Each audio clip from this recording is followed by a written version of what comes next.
Hi, good morning, Mr. Dicko and Ms. Amanda. Good morning.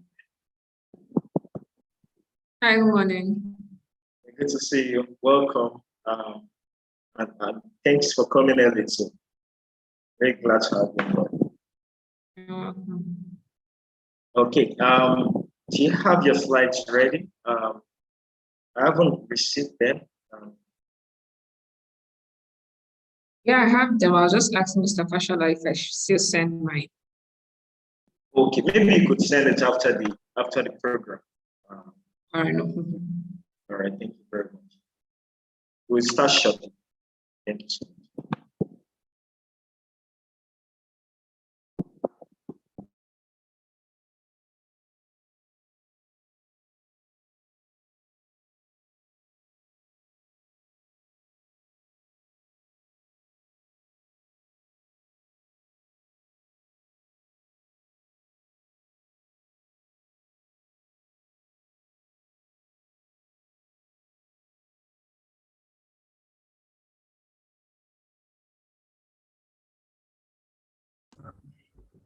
Good morning. I don't know if you can hear me loud and clear. Hi, Mr. Dicko. Good morning. Yes, I can clearly. Morning. How are you doing today, sir? I'm fine, thank you. And you? Very well. Very well. Thank you. We'll be starting shortly. Yes. Thank you for coming early. In now. I didn't get that, please. Could you repeat that? I said I will be sending my slides in now. Okay, that would be great. That's fine. That's fine. Thank you. Okay. Where do I expect them? LinkedIn or via email? I can send it via email if that's fine with you. Okay, okay. That works fine. And LinkedIn could work as well. I think LinkedIn is easily accessible. Okay, so LinkedIn. Okay, no problem. Yes, yes. Thank you very much. Doing now. Okay.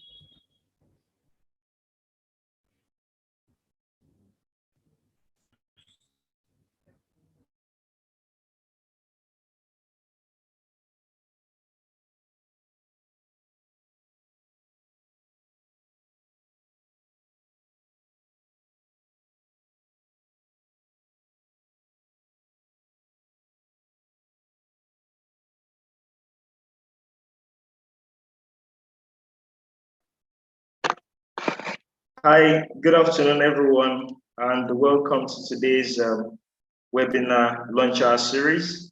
My name is Akitunde, and you're welcome. We're glad you could join us today.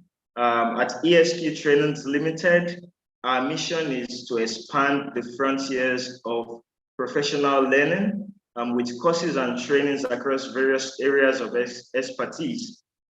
We have tagged this webinar series, the Launch Our Webinar series, as they are stated to hold around 1 p.m. and they hold twice every week, which is Tuesdays and Thursdays respectively. And after every session, we'll provide resources, perhaps slides or any other resource available in easily accessible formats on the go for everyone who is interested. Today, we're actually considering a topic on entertainment law titled Prospects for Streaming Entertainment in the Future.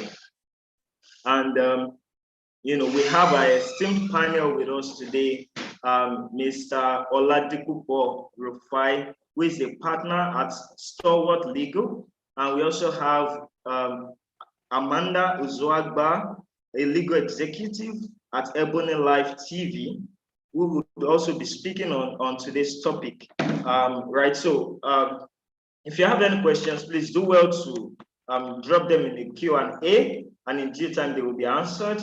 It is with great delight that I welcome Ms. Amanda Uzoagba to make a presentation. Amanda, you have the floor. Thank you.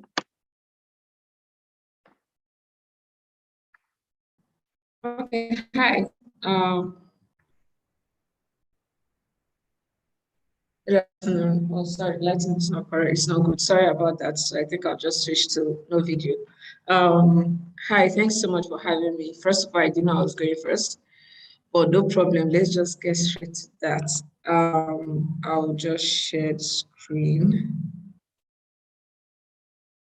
Can you see the slide?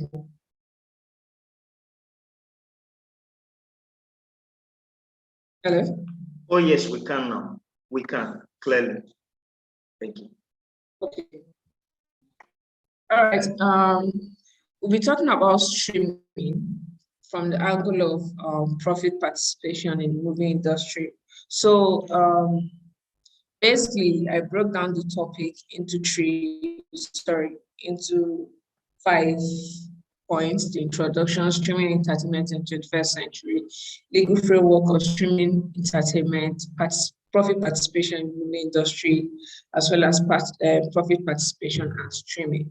So we are all aware of the fact that during the pandemic, a lot of things changed, and slowly, particularly growing up, everybody's looking forward to. Okay, started from going to video stores to hire CN, this is video cassettes to watch at home, and then we graduated to all buying DVD and CD collections, and slowly graduated to everybody going to theaters to buy tickets to see movie. But then COVID happened and 2020, a lot of things changed home, and that's when the likes of Netflix hit their target market, because at that point everyone was still at home and needed entertainment to consume. So that's when streaming swung into full action. And since then, the movie industry have just had that global shift. And even after, we say to an extent, post-COVID, can you hear me? Hello? Yes, we can. Yes, we can. Okay, so even after post-COVID,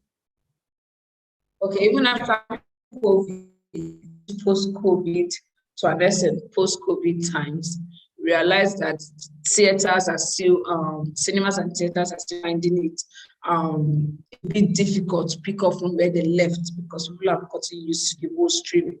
And this streaming doesn't, like, it's not just in the movie industry. Streaming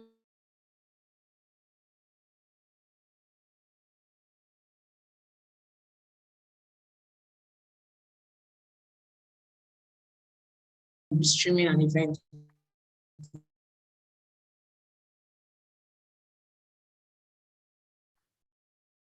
Hi, Amanda. Looking into the streaming industry. Yeah? I think your network is a bit bad. If you could adjust maybe where you're seated or something. The network, we are having a lot of delay in hearing you. So maybe if you could adjust your positioning or something like that, just to make the network much better.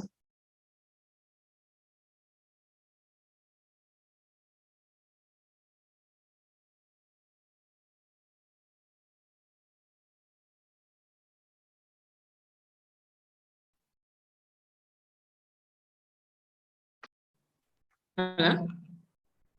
Okay. Yes, I can hear you now, Amanda. You're back. Oh, okay. Sorry about that.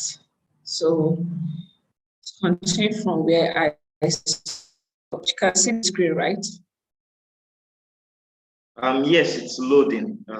So we're waiting for it to load. Okay, yes, it's up now.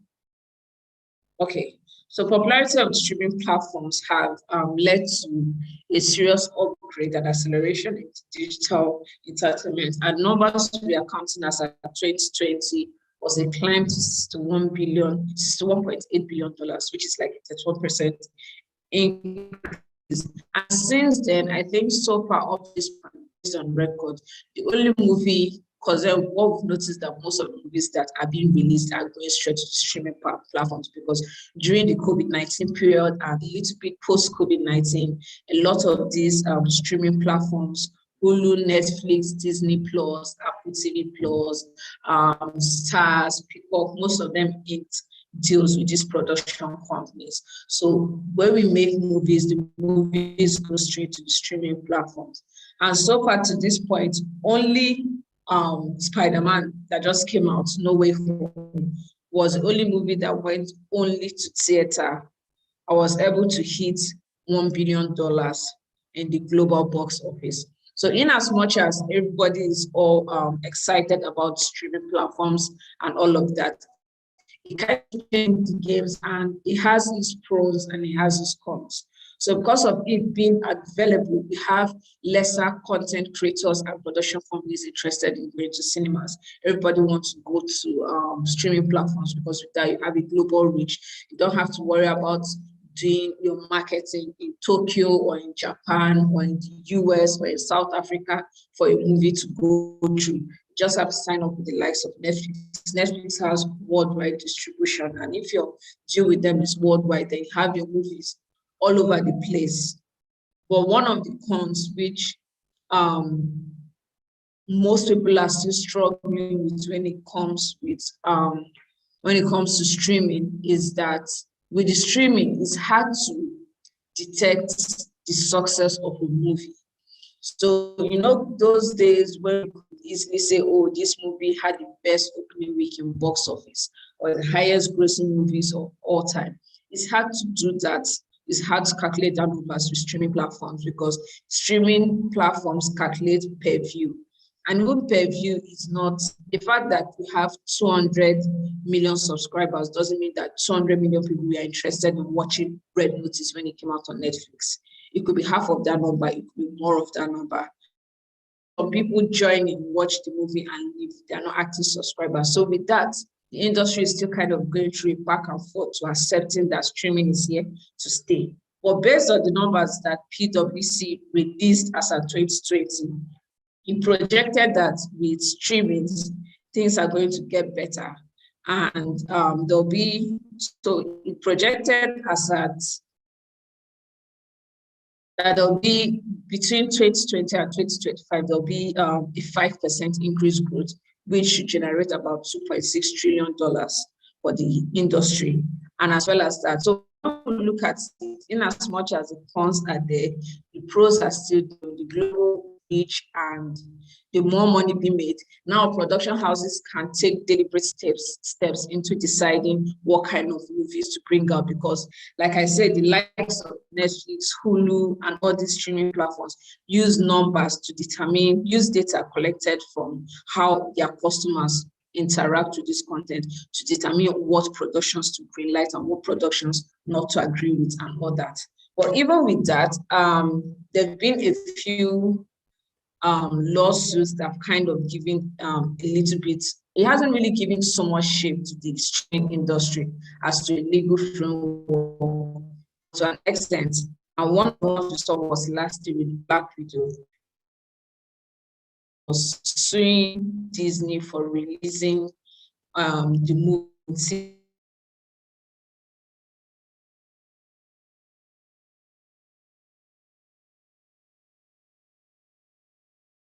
premium access for Disney Plus. Then her claim was the fact that it was cinema and streaming platforms were not able to accumulate as much profit or as much earnings as they would if you had gone just to the cinema. And although the case didn't really go as far as getting to court, she filed a lawsuit, but they settled out of court, and nobody really knew what was agreed upon. So before the days of streaming, profit participation was one of the few things that a lot of actors, especially a lot of actors, producers, when I say key players, a lot of key players, when I say key players, I mean the actors, producers, the main actors, the producers, directors, the writers, looking out for as to their retirement package, that if I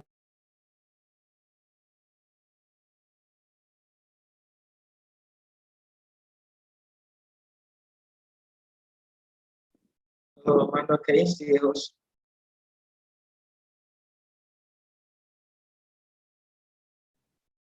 Yeah, it just reconnected again. Okay.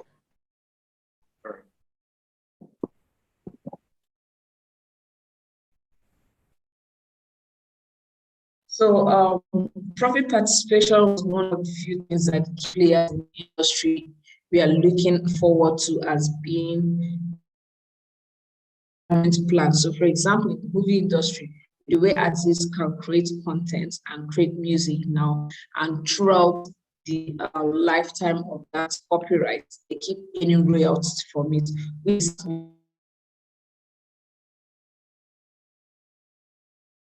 post.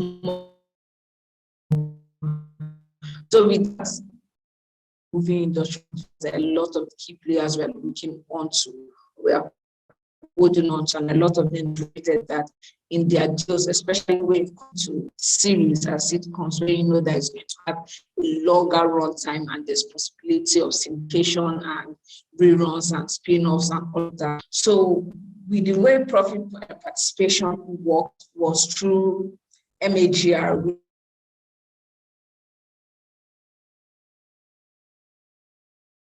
was some 5% and percentage house between the players, being producers, directors, writers, the main actors, the main performers, not the background performers. And with that, we've seen a lot of shows, even after they've stopped airing.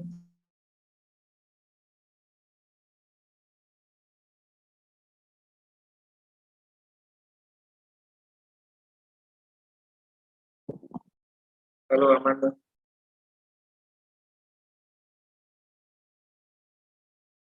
Hello.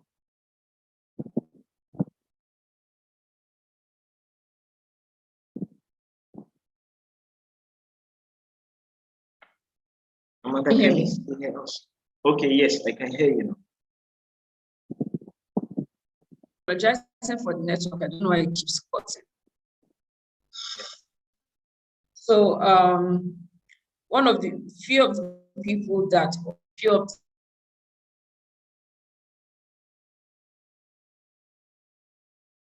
or rather that benefited, all know friends. I don't know about you guys, but currently, even to date, I still go back to watch Friends and all of that. And even though Friends stopped airing as at 2004, it's recorded that the show still brings in about about $1 billion each year.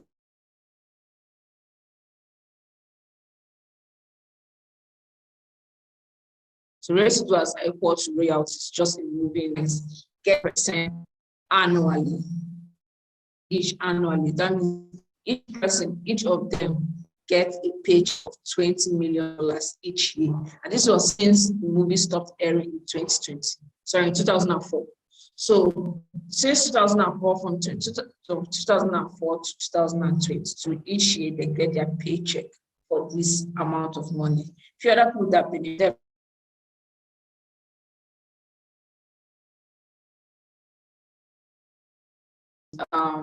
2019, it's been earning $10 million as residuals or royalties. But White, since Golden Girls finale, which was in 1992, she has been earning, and now we know she's dead. And after her death, her family, if there was proper organization of all of this, and she passed down the rights to another individual, her estate is going to steadily keep enjoying this. And this was a total of $8 million every year since 1992. She was getting as her residual. George Clooney didn't stay long on ER, which was the original of Grey's Anatomy, and he left. That was like more than 10 years ago, and he still makes $30 million each year as residuals. And even though it's more popular to find a lot of actors enjoying their profit participation rights or enjoying profit participation in sitcoms, we still have a few others that are enjoying with a picture, or rather with a feature film. One of them is Leonardo Dicaprio. We all know Titanic. And since Titanic was shot in 1991, it's been recorded that he has received a total of about $300 million in residuals just from reruns, which is about $12 million a year, apart from whatever that he already made. So these are like royalties that are gotten. So one thing you should notice that profit participation, although it's being enjoyed by a lot of people, it's not like something that is just granted to you, something that you need to negotiate, something that you need to have a proper discussion with the studio or the production house when they are contracting your services. So now looking at profit participation and streaming, with the way streaming is structured, it's very hard. Most times there's no plan or there's no room for that profit participation to exist. So for example, Netflix commissions a project, let's say it's not a licensed production, it's an original production, and they commission you to make this movie. They already tell you, apart from funding the production, how much you're going to receive as a flat fee, your IP buyout and all of that. There's no plan for continuous payments. That is what they're going to give you for that project. Maybe probably if extra projects are going to come up, there might be a slight increase. But with that, it's very hard for production houses at that time to say, okay, I'm going to share profit or I'm going to give you backing profit, because there's no backing profit from. Example, Squid Game came out and there was how much don't realize that the creators are still being paid.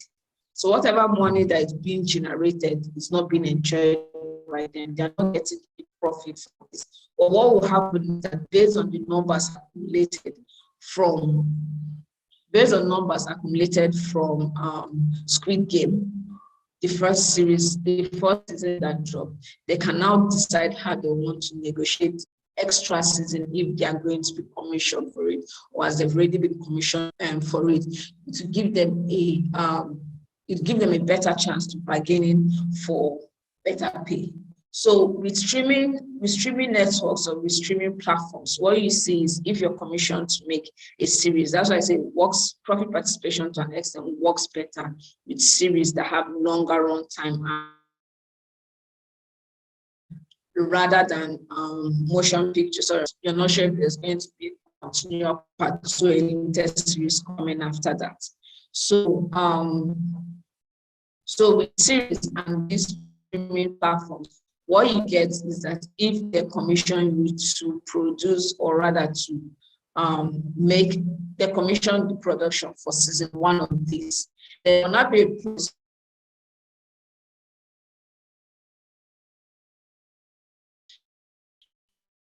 .5% or 7%, and if the success rate is I want to reach the level of this. Do you understand? So those are the few things that you can see with streaming platforms and profit participation. Or it's about the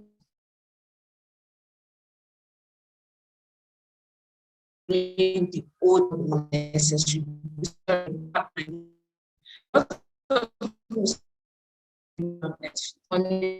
That office, I think office on Amazon Prime.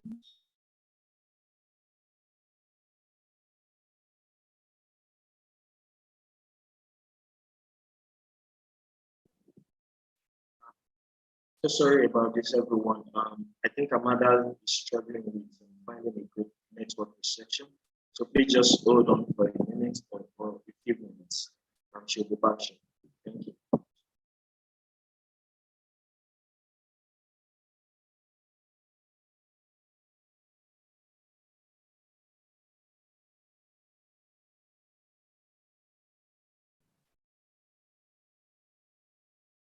Hi. Hi, welcome back, Amanda. We can hear you now. Okay. So continuing from where so with profit participation, a lot of people could say office, I think office prime. In such, what happens is that considering it's a rerun of the series, there's already been an agreement between the production company and the key players, saying in situations where these series go for a rerun, or is being put up for spin-off or sold to a streaming platform, you're going to get this as a back-end fee. Do you get? So that's how it works with profit participation. With streaming. Profit participation in era of streaming might not come in as yearly as it would with the traditional viewing of this content. So about 3 years ago, that was in 2019,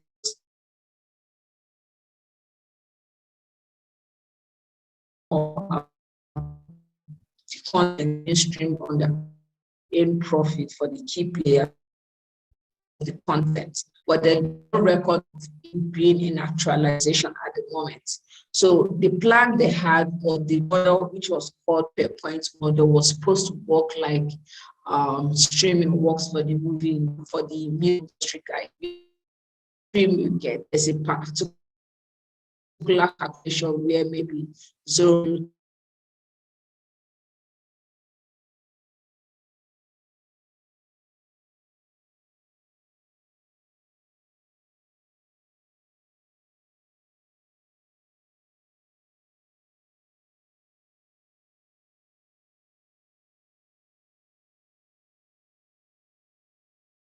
I sorry about that again. She will log in shortly. Sorry about that.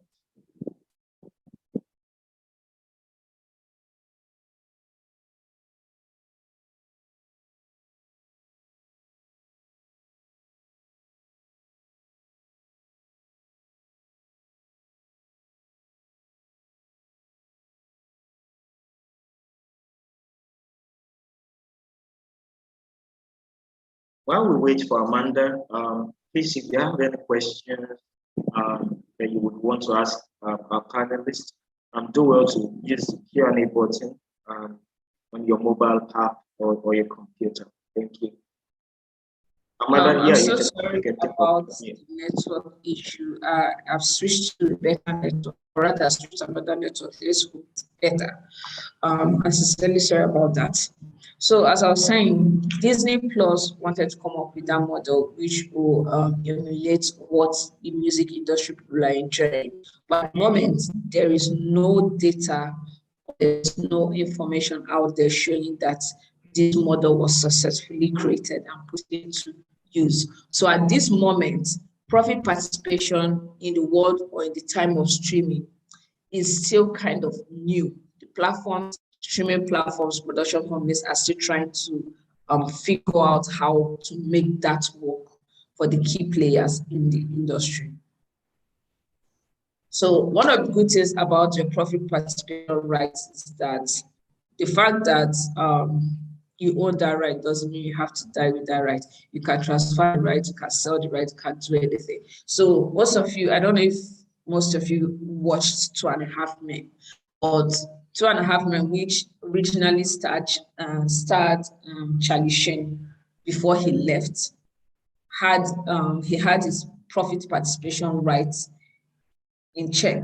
He had that, of which he later decided to sell in 2016 for $27 million to another person. So what happens is that he stops earning whatever profit he's supposed to earn from 2.5 Men, while the person that he sold that profit participation rights keeps earning it. So your profit participation rights works as your IP rights, whatever you own works. I can decide to rent it to you, I can decide to lease it to you, I can decide to sell it to you.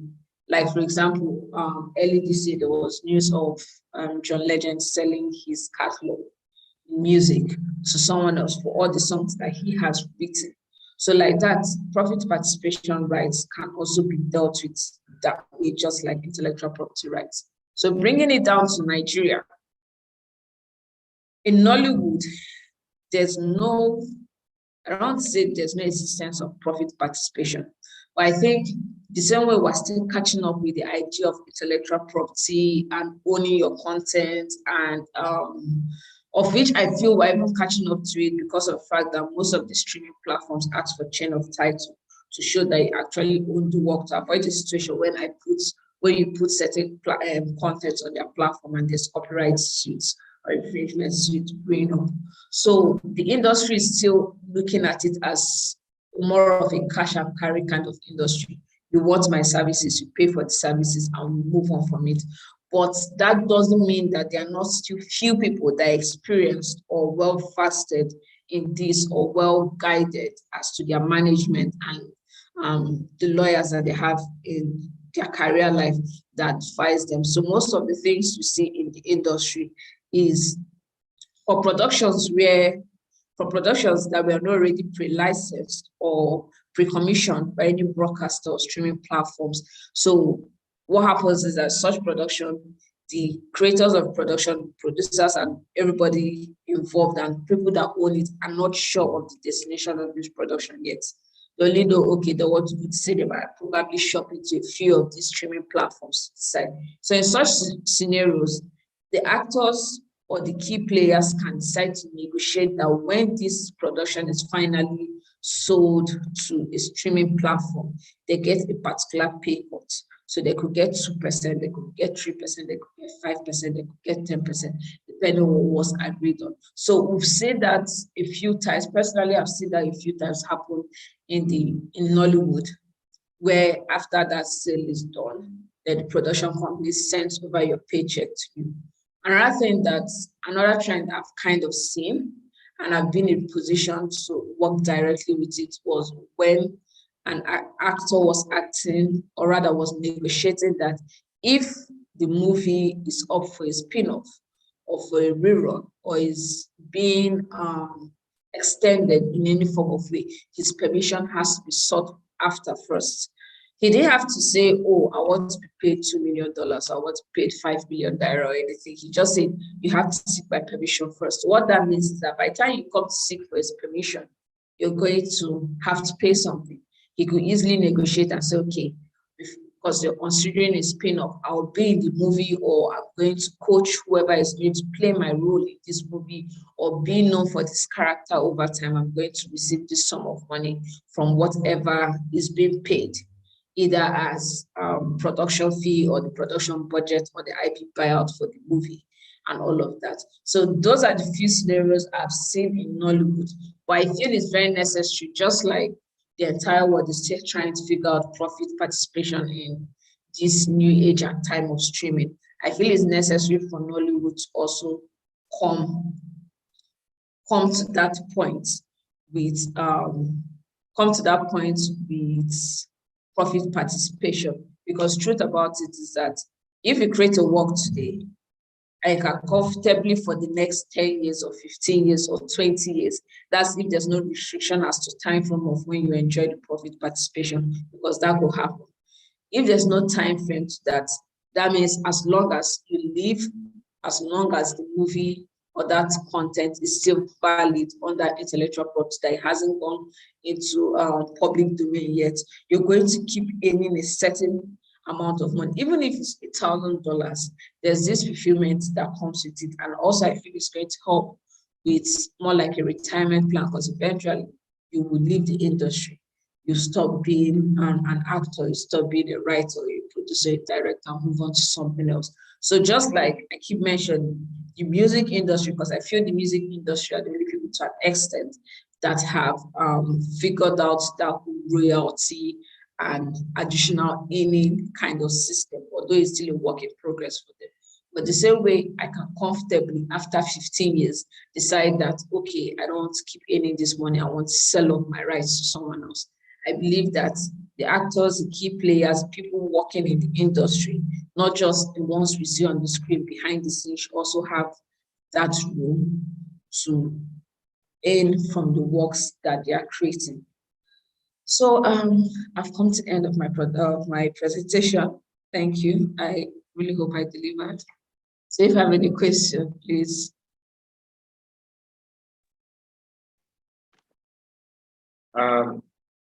Thank you so much, Amanda. Thank you for that beautiful presentation. That was very good. And, you know, I'm sure a lot of attendees are expecting your slides. So while we await questions from attendees, Mr. Dicaprio can take over and begin his presentation. Thank you.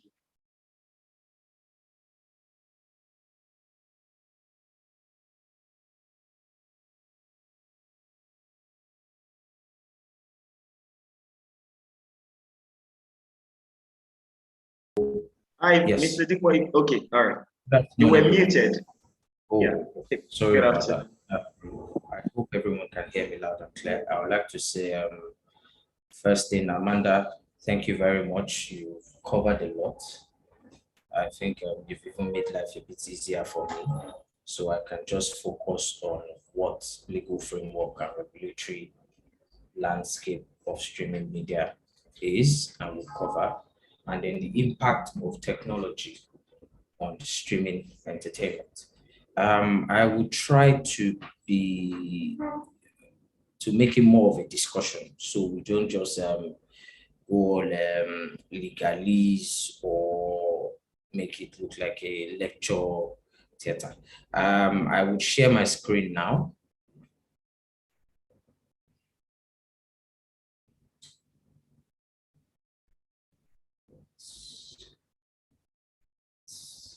Slides.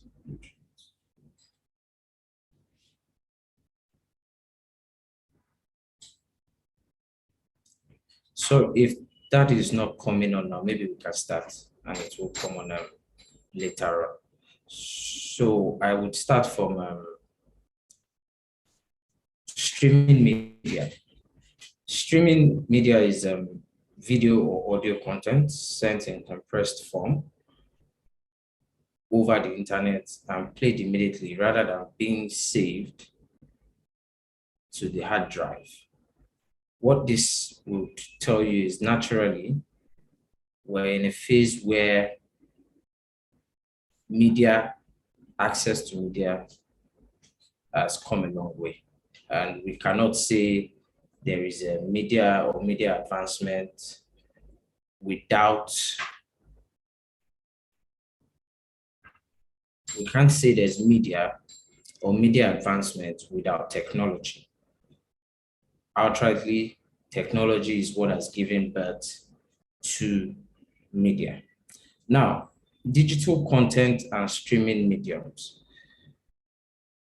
Basically, we have digital contents available to, we would try to also touch, I would try to touch jurisdiction. So at some point, I will speak on the US, the UK, and most importantly, Nigeria.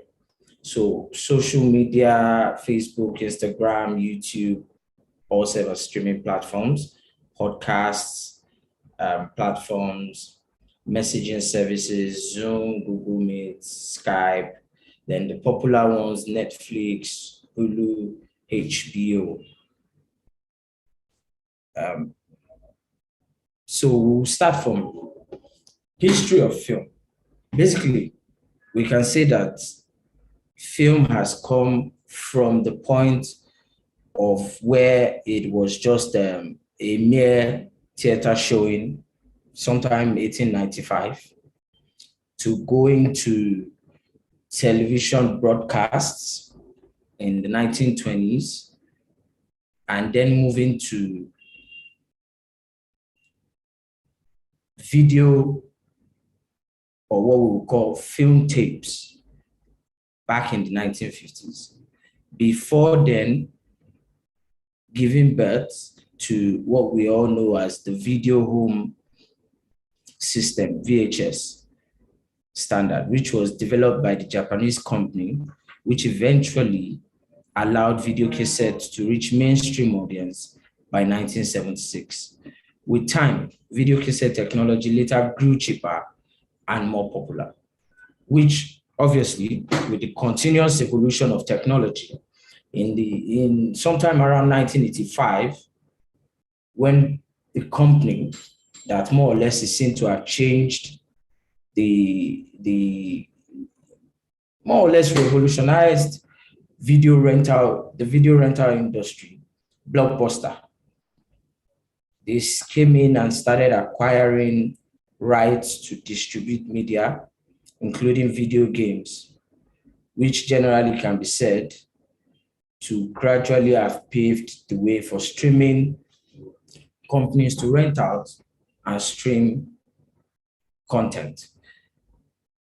Let me just try and share the screen again, please, if you give me.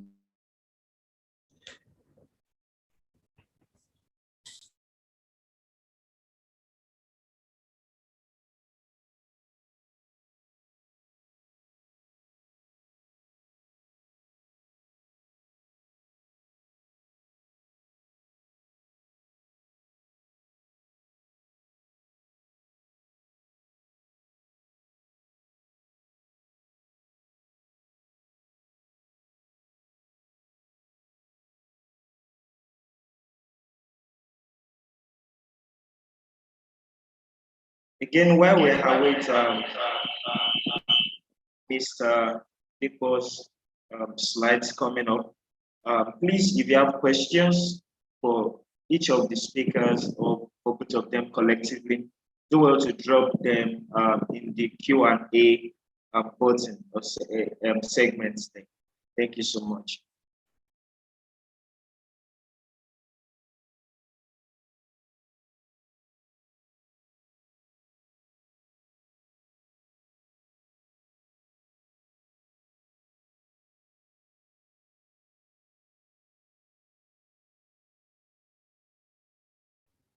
Okay, yes, sorry about that. I believe we can now move together. I don't know if you can see my screen now. Yes, we can. Okay, so I was trying to touch briefly the history of film and how we got to where we are today, which is basically the opportunity to start exploring streaming. Now, the rise of video and live streaming content has gradually led to a transition of traditional media forms. Obviously, today it's no longer the norm. Other than the fact that the COVID pandemic has come in to change a lot of things, we must also recognize that a lot of these streaming platforms existed prior to that time. To maybe 2007, when the likes of Netflix gradually came into play. Yes, perhaps their forecast has been a bit sped up now, thanks to the pandemic, they would say, as a lot of people now enjoy the convenience of accessing video on demand anywhere and everywhere they want to. And for them, what they've gradually done is to begin to give the traditional media companies a reason to think out of the box, a reason to consider how they can also make things more tech savvy and a lot more cheaper for their viewers. From there, if we look at while still looking at the impact of technology on streaming, I would like to point out certain key factors that have more or less come from technology and impacted on streaming entertainment. One would be internet connectivity. The previous speaker struggled from that. I'm struggling from that. We're all struggling from that. So it's a situation that though it is tech that has gotten us to this point, we must still understand that the continuous need for this internet connectivity to improve. And that's why it's laudable to welcome the possible introduction of 5G, which more or less is being touted to more, at some point, improve the speed at which we can access content and more or less information generally. Then, yes, video streaming apps. The video streaming apps that have come up now, due to the pandemic, that particular space has witnessed an exponential growth as the trend of having to go to the cinema, waiting for cable TV or paying for cable TV is starting to dwindle. Even though, yes, we can say that we are starting to go out of the phase where we're all compelled to sit at home or mandated to sit at home, which more or less forced everyone to begin to explore subscription or paying for these video streaming platforms and more or less enjoying their content at our convenience. And also with technology, we can understand that there is the development of a lot of devices coming up now. And these devices are more or less also helping to push the streaming narrative. You see that a lot of televisions now, smart televisions, tabs, phones, and co already come with these streaming apps already placed on them. So it's easier to access these apps once you are subscribed and you put in your details. Yes, then we can touch music streaming and digital download. We can see that technology has helped music lovers gain access to a vast catalog worldwide. You have easy access to music anywhere in the world now, just at the convenience of you just pushing buttons or at the tip of your finger, not necessarily without investing anything, purchasing hard copies. Back then we've come from a point where you buy more or less CDs, and you have a huge rack of collections from time to time, which you generally have to update. Sometimes the CD will scratch, sometimes it will be dusty, and at that point, you can no longer enjoy that record when you want to. But with tech now and with the music streaming apps, all you just need is good internet, and you're good to go. And we can say that generally that has more or less impacted or benefited the Nigerian music industry as a whole, because now easily we see how our music has gone far and wide, and we're all happy about that. Access to worldwide content and language without barriers. So generally now, thanks to technology, we can watch or we have access to content from various parts of the world, and we no longer suffer from the issue of language barriers. So I know a lot of people watched Money Heist on Netflix, and thanks to technology and this video and this streaming apps, e.g. Netflix, you're able to easily go click on subtitle and you can easily access the language that works for you. Moving forward, yes, artificial technology.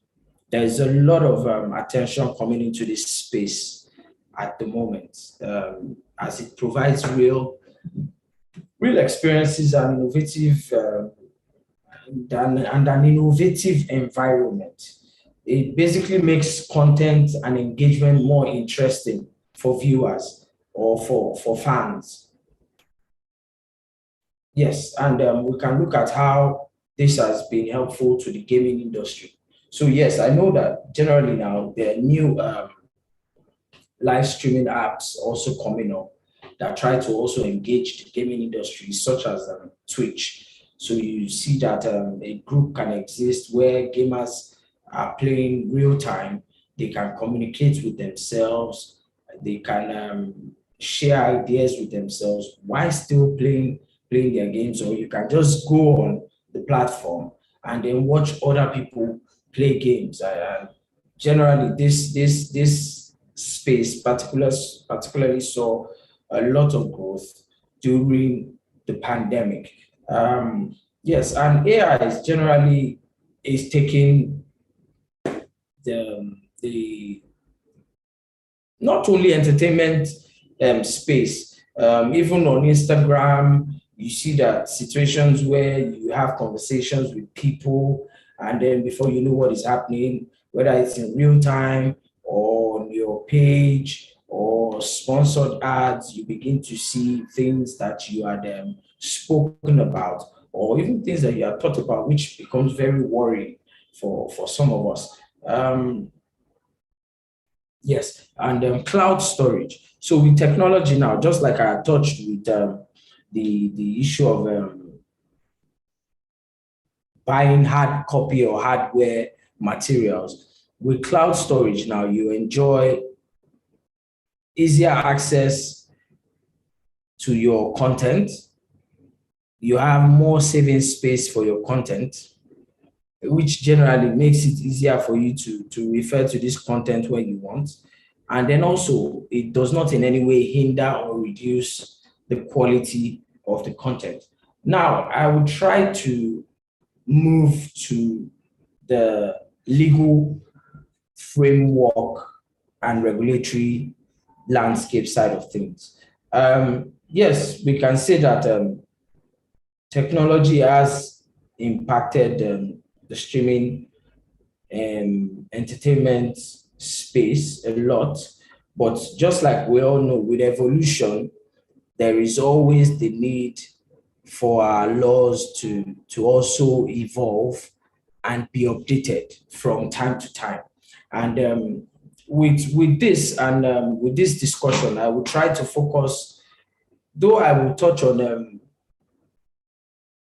streaming as a whole, but I will also try to focus or touch on live streaming in particular before them coming to Nigeria presently. Well, under international laws on streaming, some of the laws that affect or that are related to streaming would be the EU General Data Protection Regulation 2018, which regulates the collection of personal data. Personal data will be any information that could directly or indirectly identify a natural person and how that is stored or otherwise handled from time to time. The GDPR is a regulation by which the European government has intended to strengthen and unify data protection for all individuals within the EU. So subscribers, users can at least to a certain level feel safe about sharing their data and how their data is protected. In the UK, you have the Data Protection Act, DPA, which also regulates the use of data. But interestingly as well, in the US, we have the DMCA. The DMCA, which is the Digital Millennium Copyright Act, is part of copyright law. And it basically, what this brings is, as you look at technology and its impact in the streaming media or space, you also need to understand that copyright or intellectual property will be a reoccurring conversation. Reoccurring conversation because the streaming media cannot exist without content. Content is creation done by content creators who naturally have to express or enjoy their rights, their fundamental rights, being their intellectual property rights. They have to enjoy it in the sense that they can explore financially and they can protect its usage from time to time. Following the slide, we'll touch on the legal considerations involved in the provision of digital content in Nigeria. I would take a break from the slide and touch on and go back to the US jurisdiction just to talk on some of the strides that they have taken at the moment to quickly, more or less, plug a loophole that is starting to occur or increase due to the speedy growth of streaming and streaming media. So in the US, they more or less have what is called a Consolidations Act. And from that Consolidations Act, they try to quickly look at how well they can arrest issues of liability and fair usage of copyright content, which more or less goes back to streaming platforms. So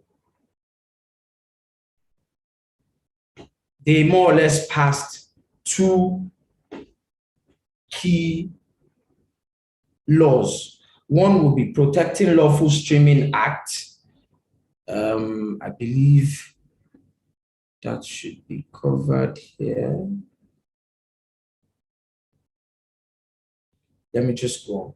Protecting Lawful Streaming Act and Copyright Alternative Small Claims Enforcement Act.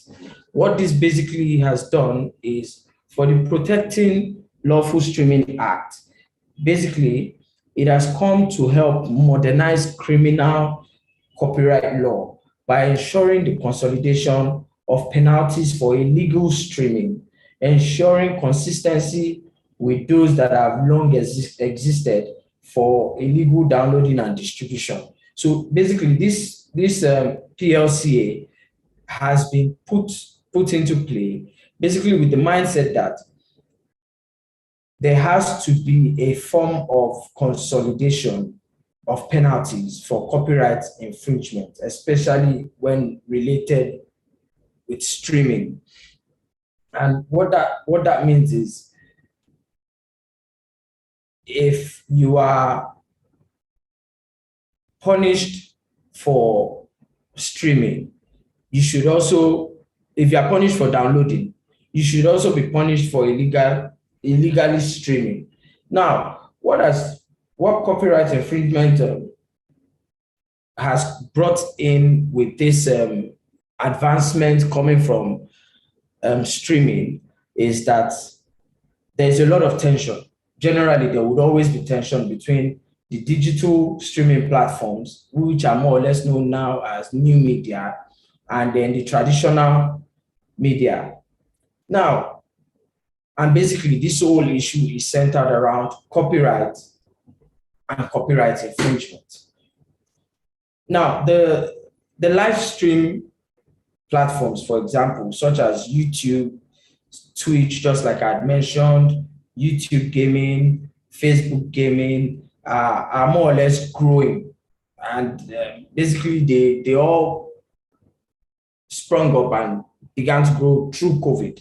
And what has happened is that they have failed to address the issues of copyright on their platform. But then again, we must always look at these copyright issues from two angles.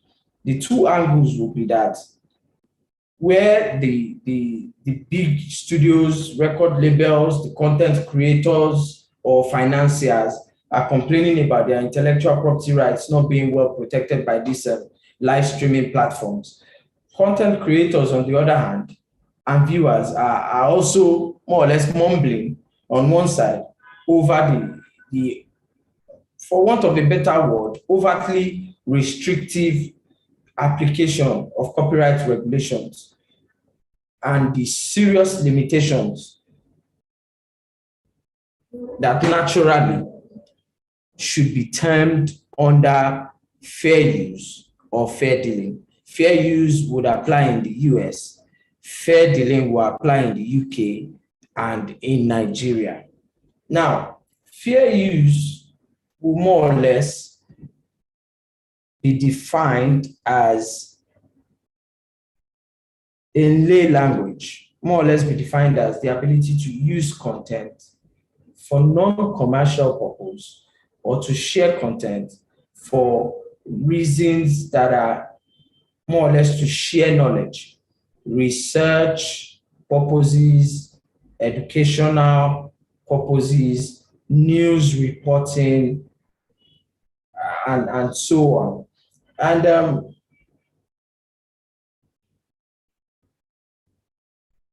when we look at fair use and what live stream media is saying at the moment, you begin to look at what the Copyright Act is saying as regards the doctrine of fair use, and then what laws such as the Digital Millennium Copyright Act are also saying, or is also saying.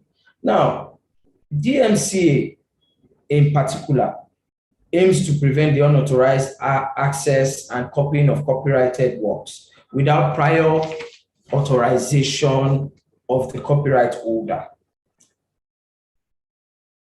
Now, fair use is generally seen as an exception to copyright infringement or a defense for copyright infringement. And generally, it allows for the reproduction of copyrighted materials, be it for criticism, comment, news, just like I mentioned, and so on. Fair use is on its own key to streaming platforms and online entertainment industries generally, as it also allows content creators on these platforms to reproduce materials, to create original content such as parodies, commentary, reviews, and live reaction. So as fair use is a blessing, it has also its issues in relation to live stream media. Now, when we also look at what advantage the passing into law, the Copyright Alternative Small Claims Enforcement Act brings, this basically was created to pay more attention to small claims copyright matters, which is why a small claims copyright tribunal was created by the law to also help speed up matters which fall under a particular amount or claim, which is, for example, what is given is $30,000.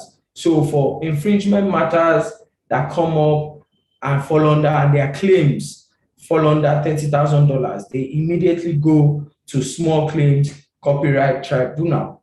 Now, what I would say with relation to this is that policymakers and regulators generally have to put a lot of things into consideration when making laws that moderate or apply to content creation or protection, or that apply to live stream or general streaming media. And a lot of the laws that exist should not be seen to stifle these platforms that are beginning to emerge. And you can be rest assured that there will be a lot of new ones coming up. As we see or consider the growth of new media, which would be live stream, we must also understand that the speedy growth will also be more or less hindered by its continuous clash or battle with modern copyright laws. And generally, also part of what I would say needs to be looked at is that the fair use, the provision of fair use itself will need to be at some point expanded to accommodate a lot of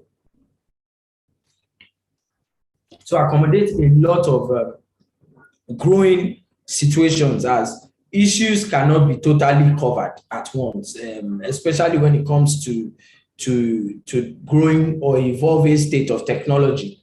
There would always be one new development at each point. So lawmakers and regulators need to also carefully look at this angle so as not to chase either party. It should be seen as a win-win situation for both the live stream channels or the streaming channels and the content creators and end users.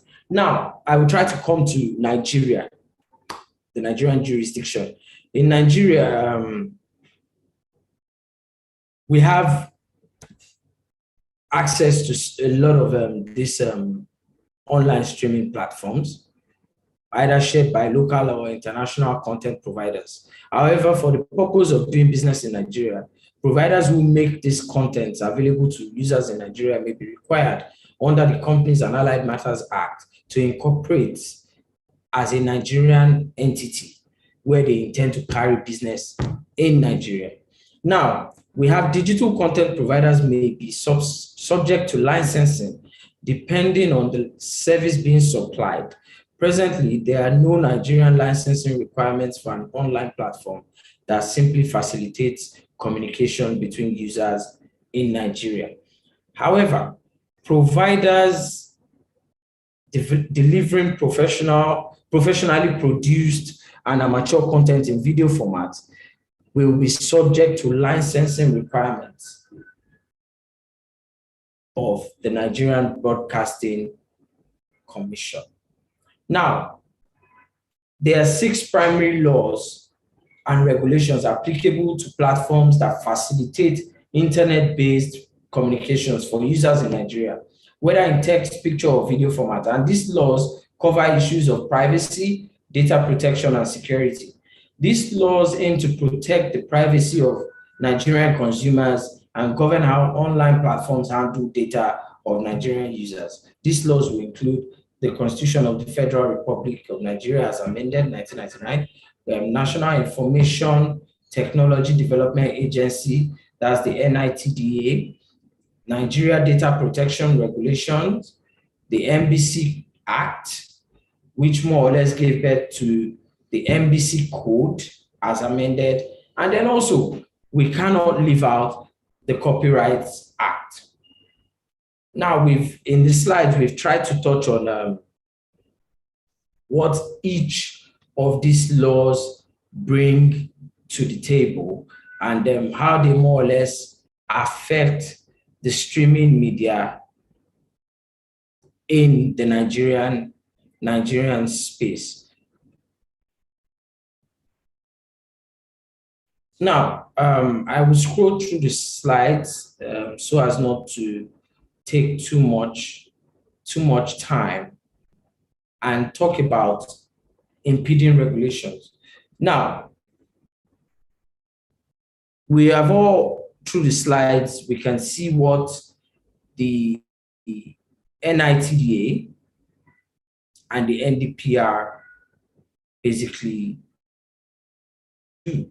Now, the NITDA Act establishes the NITDA as the regulating agency for all information technology matters in Nigeria.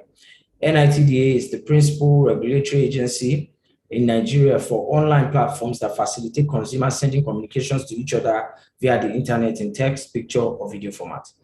It is the agency responsible for regulating online platforms that enable the creation and sharing of amateur and professionally produced content.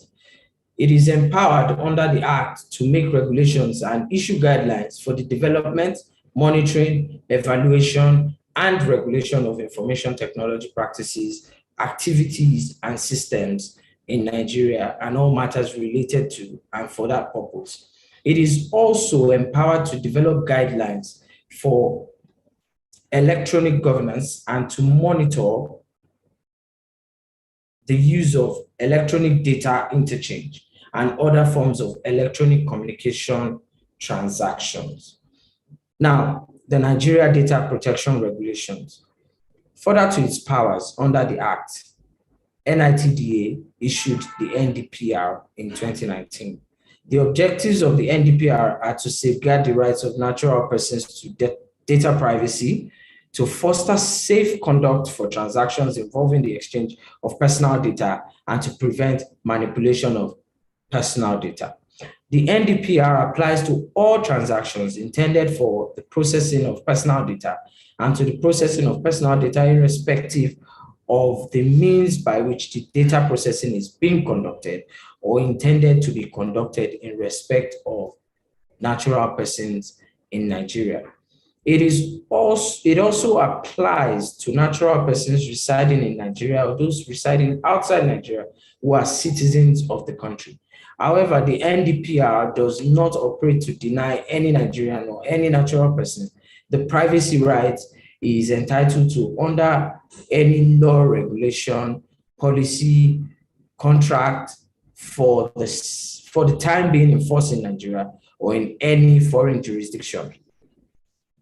The Ndpr provides that online platforms facilitating internet-based communications may only collect and process personal data in accordance with a specific legitimate and lawful purpose, consented to by the data subject. Data subject defined to refer to any person who can be identified directly or indirectly by reference to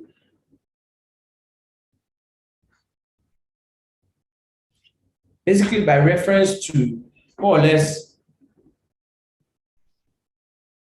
identical number or information, or to one or more factors specific to his physical, psychological, mental, economic, cultural, or social identification.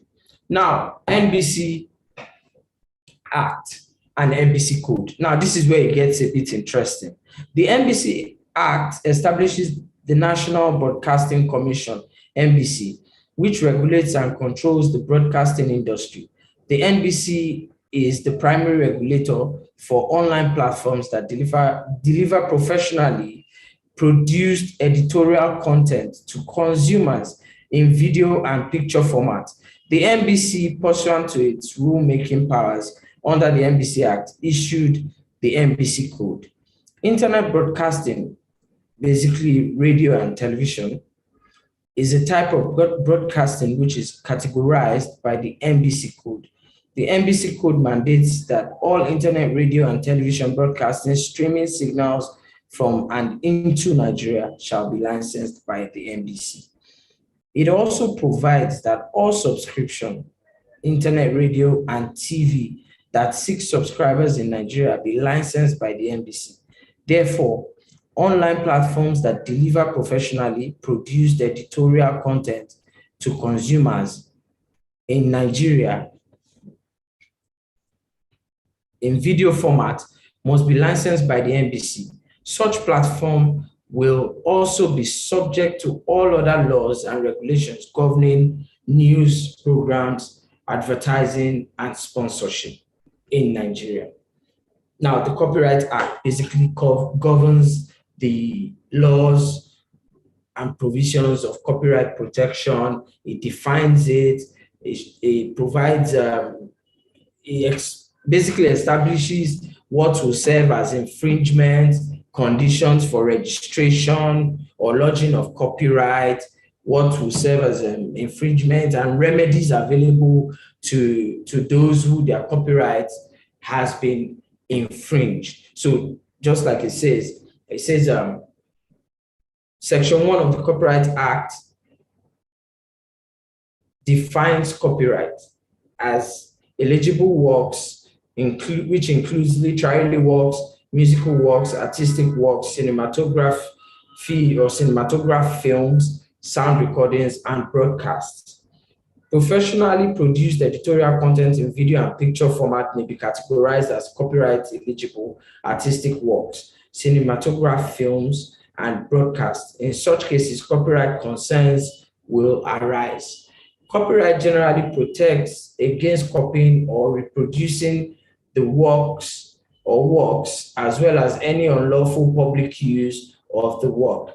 The Copyright Act also governs the sharing of amateur content by affording its author copyright protections where it is an eligible work first published in Nigeria or published by a Nigerian citizen or a Nigerian resident. An online platform may also have copyright infringement claims instituted against it where it infringes on the copyright of an author or basically by using or otherwise broadcasting the work in an unauthorized manner. Now, impeding regulation on the exclusive ownership of one's content. Recently, the Nigerian Broadcasting Commission, NBC, approved the 6th Amendment to the country's broadcasting code, which took away the right to exclusivity for all content broadcast in Nigeria, prescribing the maximum fees, basically regulating that space, and prescribing the maximum fees at which such exclusive content could be purchased. This only goes further to demotivate the creatives in Nigeria and forcing the relocation of businesses to foreign countries or spaces. Now, a case in mention for this, or the best way to explain or describe this would be the case of Iroko, or the present case of Iroko TV, which, as everyone would know, have gradually moved out of not just the Nigerian space, but the African space at large, stating issues that it has, which has more or less affected its business and affected its returns on investment or its growth. Yes, issues like legislation, which is very, very key. And just like I discussed earlier when talking about the US or UK jurisdiction, legislation is also very, very important. Regulations should be seen to protect both sides and not just one side. That's both the platforms and the content creator should be seen to be covered under regulation. So Iroko will generally complain about legislation, complain about cost of bringing in funds or cost of even buying content or paying for content, and then low subscription rates and also bad internet connectivity, which it generally will need to effectively carry on its business. Again, the amendments to the NBC Code appear to be in conflict with the provisions of the Nigerian Copyrights Act, especially when it comes to the issue of exclusive ownership of content. If copyright is saying that copyright works that fall under broadcast are created by content providers, they have copyright claims over their content or copyright ownership over their content and are free to express or explore financially the usage of this content.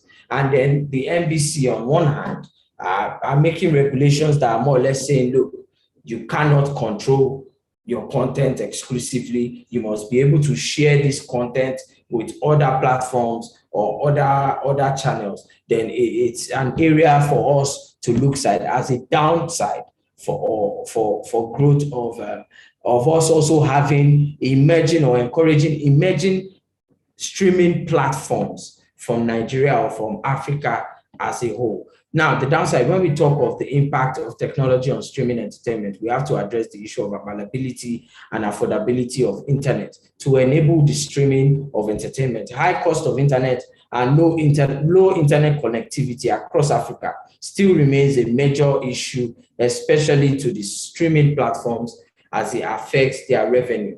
In conclusion, technology has definitely brought a massive change in how we receive information, how we share information, how we enjoy content, where we enjoy content, when we enjoy content, and even how we access content. And it's one for us to look at how to encourage our regulators or lawmakers to look at how they can also continue to evolve with technology to ensure that, yes, though loopholes must be plugged, we must ensure fair competition so as not to have a situation where the money bags basically monopolize the space. But we must also ensure that we encourage those also springing up to create a proper working environment for them and a chance for them to also grow.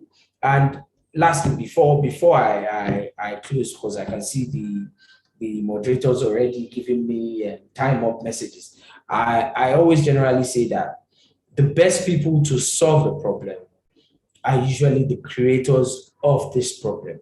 So I can only ask that perhaps as a pressure group, the lawyers on one hand and the practitioners on the other hand, content creators, tech developers, need to also come together and look at the best ways to create models that would work for the African space, considering what our not only liabilities or what our setbacks might be. That would be all from me. Thank you very much. If you have any questions, please feel free.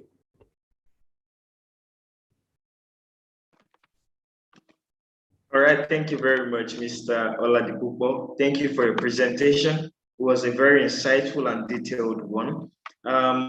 So at this time, I have one question, and the question is, it's actually for the both of you, both yourself and Amanda.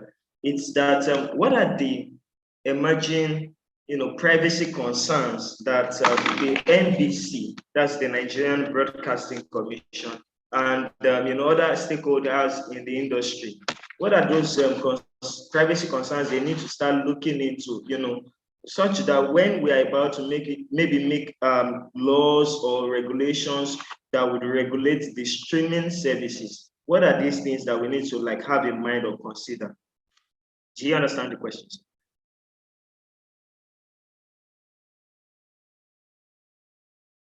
Hello, did you get that?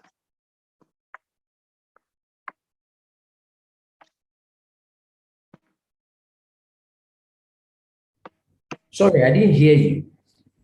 Oh, okay. My question, can you hear me now? Yes, I can. Okay. I was saying that what are the emerging privacy concerns, with respect to the streaming industry that the NBC and other stakeholders in the movie industry, the streaming services, OTT and all that. What are those privacy concerns that they need to have in mind when working towards making a regulation that will regulate the future of streaming services? Okay, yes, so just to touch briefly on what you've raised, if you look at or carefully consider what has been captured under the 6th Amendment of the NBC Code, and what I had explained earlier on the issues of copyright infringement, privacy, basically access to data, and looking at what the Ndpr is also doing. I believe I covered that under the Ndpr, as it had to do with data protection. Generally, you would see that a lot of these issues cannot be immediately covered in our laws. There are discussions already going on how best the privacy aspect can be protected, or what can be done to more or less capture data protection laws, which would include the aspect of ensuring that those using or having access to data of citizens register. You understand? And more or less sign a liability clause or agreement stating that they are fully aware of the importance of privacy and data, and that they would solely and completely protect access to this data, which also would mean their continuous checking or continuous overlook or monitoring. Yes, monitoring is the word, of those that more or less have access to these data or data of others. Now, also to add to what I feel would be looked or should be looked at for streaming, like I've mentioned, it's going to keep evolving. We've come a long way to get to this point. So whether we like it or not, the laws will be there, but how well can these companies really protect these data issues, or how well can they really combat these data issues? Because like I said, those that create the problems are always the best people to solve the problems. So where you have a platform that has come and has told you, impute your data is protected and all that, and then tomorrow they come back to you to say, oh, sorry, our system was hacked. There was a data breach. You understand? At the end of the day, yes, laws will be looked at, or laws are being looked at, or laws have been put in place to more or less combat or punish these companies for their failure to protect or adequately protect data or privacy in this issue. But then again, they themselves, how well are they protected is what we need to look at. And just because of the nature of tech, it's one that today you have a solution, tomorrow that solution gives birth to a problem. So it's something that our lawmakers and the more or less practitioners need to continuously look into. So there's really no straight-jacketed way to answer that question. All right, so thank you very much. Thank you for that answer. Okay, a quick one. Do we have your permission to share your emails with the attendees such that maybe after studying the slides and they have any question, they could reach out after this webinar? Do we have your permission? Yes, please. Okay. How about Amanda? Do we have your permission as well? Yes. All right, thank you so much. This has really been an engaging session. Thank you to our speakers. We are really, grateful to have you on board today, and we've learned a lot. We'll take time to study the slides after this session, and I'm sure, some of the attendees will have questions and they'll get back to you.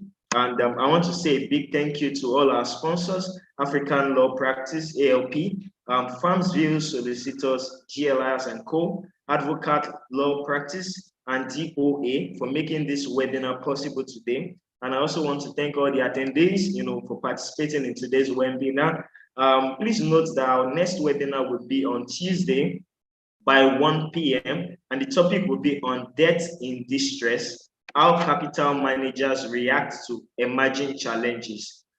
You can actually watch, our past webinars on our YouTube channel with the channel name MyESQ Legal. Thank you all for participating today. Do enjoy the rest of your day.